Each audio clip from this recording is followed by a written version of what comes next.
Bonjour et bienvenue dans ce 4e numéro Normandie TLC Mag.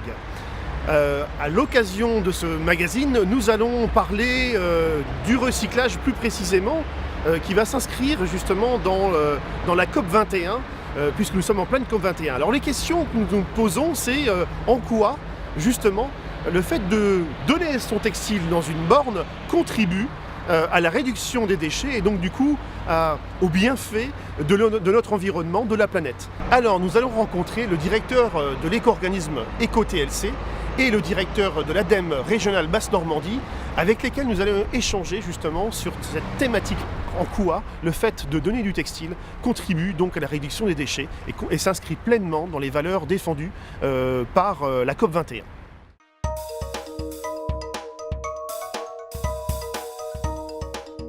Alain Clodo, bonjour. Vous êtes le directeur de l'éco-organisme EcoTLC. Nous vous accueillons ici sur la plateforme Coba Nord-Tritex, plateforme de tri régionale normande, de tri de textile. En quelques mots, est-ce que vous pouvez nous présenter l'éco-organisme ? Qu'est-ce qu'un éco-organisme et qu'est-ce qu'EcoTLC ? Bonjour à vous, merci de votre invitation. Je suis ravi d'être à Caen et de partager avec vous des réflexions sur notre filière de collecte, de tri et de valorisation des textiles d'habillement, linge de maison et chaussures. Alors j'ai le plaisir d'animer l'éco-organisme EcoTLC, qui est la structure constituée par les producteurs, par les metteurs en marché, qui ont cette responsabilité de prendre en charge la gestion de la fin de vie des produits qu'ils ont mis sur le marché. Donc en tant que structure, on accompagne en fait le fait que demain, 100% des produits qui auront été mis sur le marché seront récupérés et transformés dans de nouvelles matières, dans de nouvelles utilisations, pour qu'ils aient une deuxième, voire pourquoi pas une troisième ou une quatrième vie. L'objectif, c'est d'économiser des ressources et c'est de faire qu'on ait absolument plus de gaspillage de matière. Au travers de notre rencontre, je voulais évoquer plusieurs questions, dont la première est, je voulais que vous puissiez évoquer le constat ici de cette spécificité de ce territoire, puisque nous nous sommes fédérés à plus de 140 associations pour créer cette entreprise. Qu'est-ce que ça évoque pour vous ? EcoTLC, en tant qu'éco-organisme, est en relation avec énormément d'entreprises. D'une part, en amont, comme je l'ai dit, les producteurs, les adhérents, c'est près de 5000 entreprises. D'autre part, en aval, les opérateurs de la collecte, les opérateurs de tri, les opérateurs de recyclage, bien entendu les collectivités locales, les collectivités territoriales qui participent à la gestion des déchets, les pouvoirs publics, l'ADEME, voilà. Donc nous sommes en relation avec un très grand nombre d'acteurs qui représentent chacune des parties prenantes associées au projet collectif de la filière. Alors s'agissant des acteurs de la collecte et du tri, nous ce que nous observons, c'est qu'il y a un très grand nombre d'acteurs. Nous avons plus de 250 détenteurs de points d'apport qui sont identifiés et référencés côté LC et plus de 60 centres de tri. Donc la structure Normandie TLC, qui d'ailleurs est associée avec d'autres plateformes autour de Synergie TLC, je crois, fait partie en fait de cet immense réseau des acteurs qui participent à cette collecte, ce tri et cette valorisation. Et moi, ce qui me frappe, c'est vraiment cette grande diversité d'acteurs, de pluralité d'acteurs, et surtout cette grande diversité et pluralité de métiers. Car le métier de la collecte, le métier du tri, ou le métier de la transformation de ces vêtements, soit en nouvelle réutilisation, soit en nouvelle matière, c'est autant d'activités différentes, c'est autant de métiers différents. Et ça, c'est extrêmement riche et extrêmement porteur, encore une fois, d'activités économiques et donc d'emploi. Alors, nous sommes en pleine COP 21. Et justement, je voulais profiter de cet événement pour vous demander en quoi justement cette filière, en quoi le geste du citoyen donateur de textiles auprès d'une association, dans une borne de collecte, participe justement à la réduction des déchets, à l'événement qui nous est important de cette réduction de la pollution de façon générale sur cette planète. La COP21 est un événement extrêmement important qui nous sensibilise au changement climatique. Ce qui est important, c'est le mot changement. Nous vivons tous en ce moment une énorme période de changement avec des préoccupations extrêmement importantes autour, bien entendu, des conséquences environnementales. Et le geste dont vous parliez tout à l'heure, qui consiste à dire le vêtement dont je n'ai plus besoin, je l'amène à un point d'apport pour qu'il soit récupéré et que l'on puisse le transformer en nouvelle matière, c'est un geste fondamental qui va avoir un impact direct ou indirect sur le climat et sur les changements que nous vivons. Pourquoi ? Parce que tout simplement, on va économiser des ressources. On va économiser de la matière et on sait bien qu'aujourd'hui pour faire pousser du coton, on consomme énormément d'eau et les questions climatiques nous posent la question de la ressource en termes d'eau, des ressources en termes d'air, si l'air est pollué, des ressources en termes d'énergie. On voit bien que pour transporter les matières, on consomme de l'énergie, etc., etc. Et donc vous voyez comment l'ensemble de ces éléments sont imbriqués et que chacun de ces gestes du quotidien qui vont viser à supprimer le gaspillage et à être véritablement économes en ressources auront un impact tout à fait positif. Donc vous voyez ô combien l'implication et l'association des éléments est extrêmement forte. Sur le recyclage-valorisation matière, vous avez soutenu en tant qu'éco-organisme, vous avez soutenu et vous soutenez encore, bien sûr, des projets, notamment sur la recherche et développement. Voilà, est-ce que vous pouvez nous donner un exemple concret de ces projets ? Alors EcoTLC tous les ans lance un appel à projets et sélectionne une dizaine de projets qui vont permettre soit de faire évoluer les process, soit de découvrir de nouvelles solutions de recyclage. Et à cet égard, votre organisation a participé et a présenté des dossiers. Je relèverai deux idées extrêmement importantes. La première, c'est de mettre au point de nouvelles solutions de tri-matière pour isoler les différentes catégories de matières que l'on évoquait tout à l'heure, la polyester d'un côté, le coton de l'autre, la laine d'un troisième, etc. Et d'autre part, de nouvelles techniques pour pouvoir transformer ces matières en nouveaux produits. Et je sais que vous travaillez sur des projets de polyester et de récupérer ce polyester et de pouvoir refaire de la fibre de polyester équivalente en qualité au polyester vierge. Avec quel argent ? Comment on finance ? Qui contribue ? Voilà. De manière très simple. Aujourd'hui, chacun d'entre nous, chaque fois qu'on achète un vêtement, on ne le sait pas, mais en fait, on paye une éco-contribution. Simplement, le montant de l'éco-contribution ne figure pas aujourd'hui sur le prix de l'étiquette parce que ça ne serait pas adapté et ce ne serait pas surtout très, très lisible.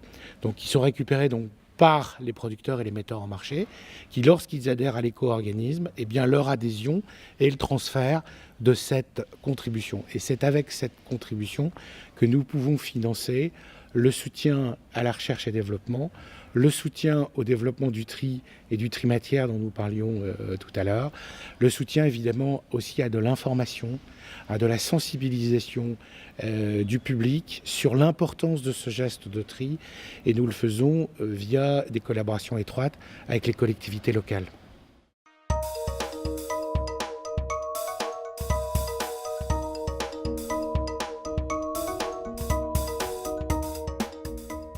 Bonjour Monsieur Prudhomme. Bonjour. Merci de nous accueillir dans votre bureau.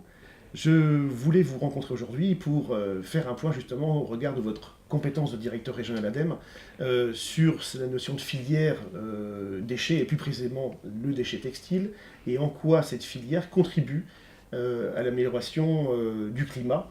Mais ça tombe bien puisque nous sommes en pleine COP21 et justement à ce titre-là, c'est quoi précisément la COP21 en quelques mots ? En fait, c'est 140 à peu près nations qui se réunissent aujourd'hui à Paris pour finalement trouver un accord de manière à contenir le réchauffement climatique en dessous de ces fameux 2 degrés.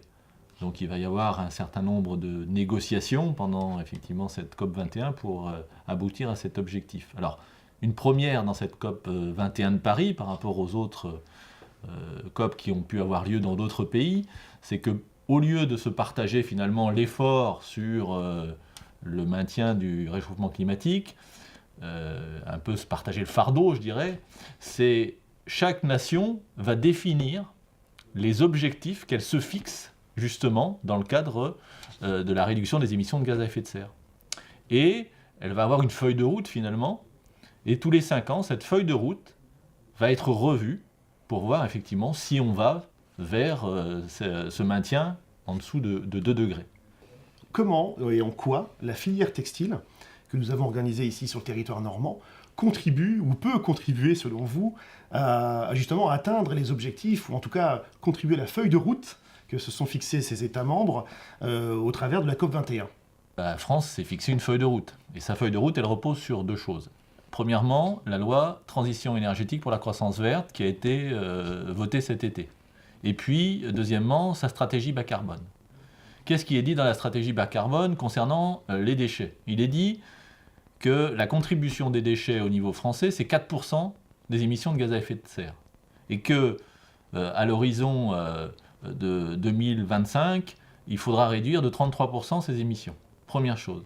Deuxième chose, dans la loi de transition énergétique, elle dit à l'horizon 2025, il faut qu'on réduise de 50% la mise en décharge. Voilà, donc déjà sur ces 2 points-là, le fait de mettre en place sur le textile une filière de recyclage, c'est-à-dire de récupération des biotextiles pour les recycler ou les réemployer, va forcément contribuer d'une part à la réduction des émissions de gaz à effet de serre, puisqu'on est bien dans le recyclage et dans le réemploi.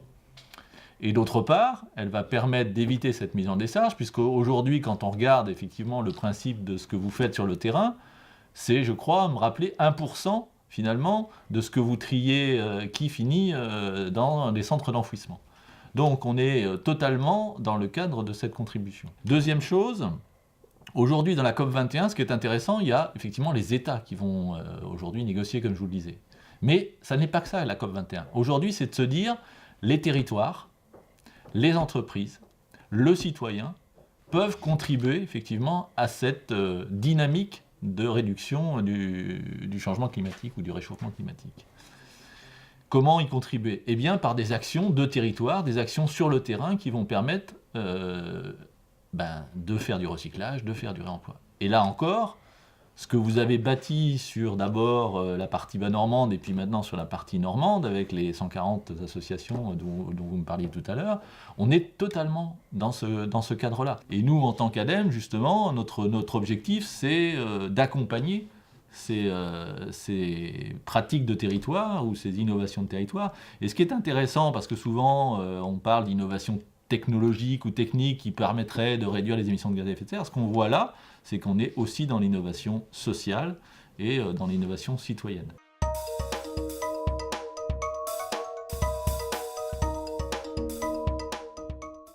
Et maintenant, je vous propose la rubrique enfant. Bonjour mes petits loups, ce mois-ci on se retrouve encore une fois pour apprendre à recycler nos t-shirts. Suivez-moi. Alors, ce mois-ci, nous allons apprendre à recycler un t-shirt en pompon. Pour confectionner notre pompon, nous avons besoin d'un t-shirt, d'une paire de ciseaux et de 2 ronds de carton découpés. Donc, nous allons prendre notre t-shirt et découper toute la partie supérieure. Maintenant, on va découper le bas du t-shirt, qui est la couture.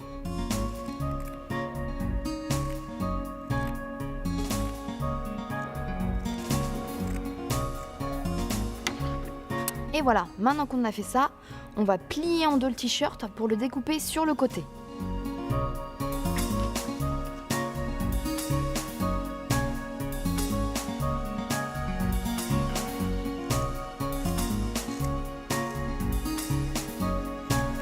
Surtout, on ne découpe pas jusqu'au bout, on s'arrête un peu avant.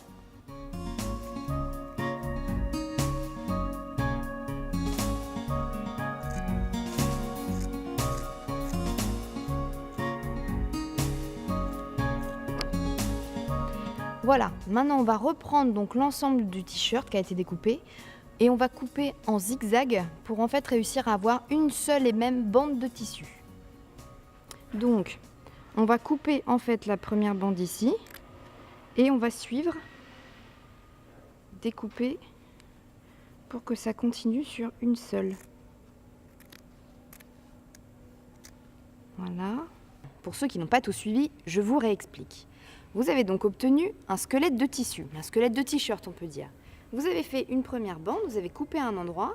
Une fois que vous avez votre bande, vous la suivez. Et quand vous obtenez un petit carrefour comme ça, il faut tout simplement couper au bon endroit pour que ça continue à faire une seule et même bande. Ensuite, vous reprenez. Quand vous recroisez un carrefour, vous recoupez pour faire une seule et même bande. Et ainsi de suite. Et voilà, on a fini. On découpe la dernière et on a notre bande pour faire le pompon. Vous prenez vos 2 cartons que vous aurez préalablement découpés. Donc vous faites tout simplement 2 anneaux de même taille avec un trou au milieu et un petit trou en V sur le côté. Vous les prenez tous les deux, vous les collez tous les deux ensemble. Puis vous prenez votre bande de tissu et vous allez tout simplement venir l'enrouler autour des cartons en passant au milieu et en tournant.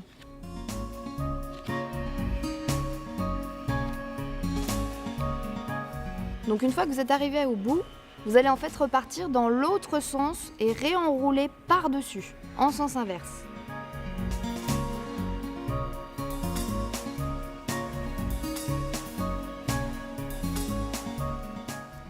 Une fois que vous avez fini, vous allez prendre vos ciseaux et découper la bande.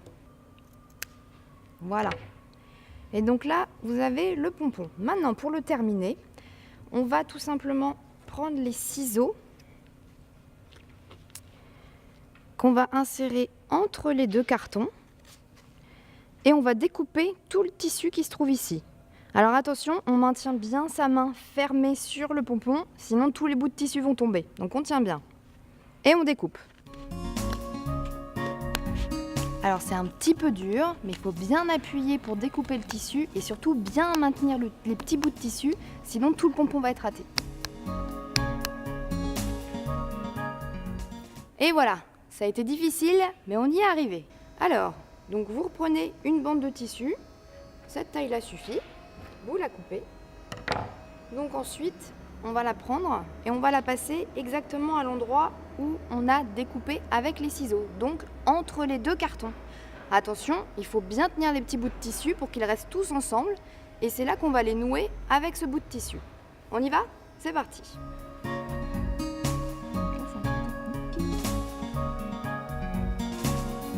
Donc une fois que tout est bien passé, vous allez faire un petit nœud bien serré pour maintenir votre pompon. Vous pouvez même faire un double nœud, plus de sécurité. Et voilà. Ensuite, on enlève le carton qui n'est plus utile et on va pouvoir avoir notre joli pompon. Alors si vous voulez qu'il soit plus joli, on peut découper à peu près pour que toutes les petites bandes de tissu soient de la même taille. Comme ça, il est un petit peu plus rond. Et voilà votre joli pompon. Ce qui est pratique avec le pompon, c'est qu'il peut aller partout pour décorer la cuisine, la salle à manger, votre chambre. Et pour Noël, il peut même aller dans le sapin. C'est tout pour ce mois-ci les enfants. Je vous retrouve le mois prochain. Bye bye. Et voici quelques news de notre collectif d'associations.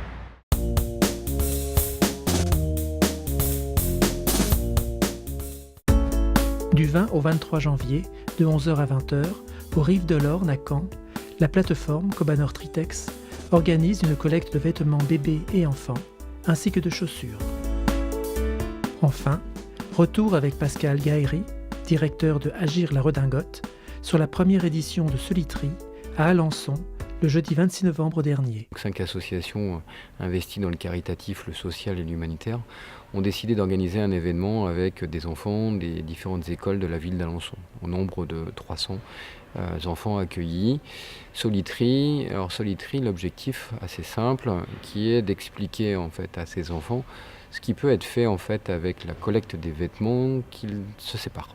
Donc en fait on accueillait à raison de 4 à 5 classes à peu près par heure, et l'idée c'était de partir de l'armoire jusqu'à la valorisation des matières.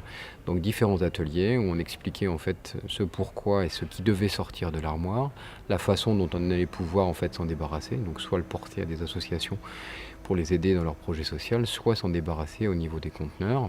Tous les enfants étaient très acteurs, très participatifs, et puis donc on a senti des enfants investis, mobilisés, c'était sérieux.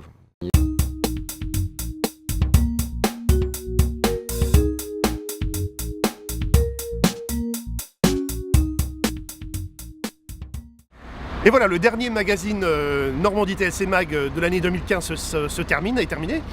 N'oubliez pas que ce magazine vous appartient, à vous d'en parler, de le diffuser auprès de votre carnet d'adresses, de le diffuser auprès de vos partenaires, de vos clients, de vos adhérents, parlez-en.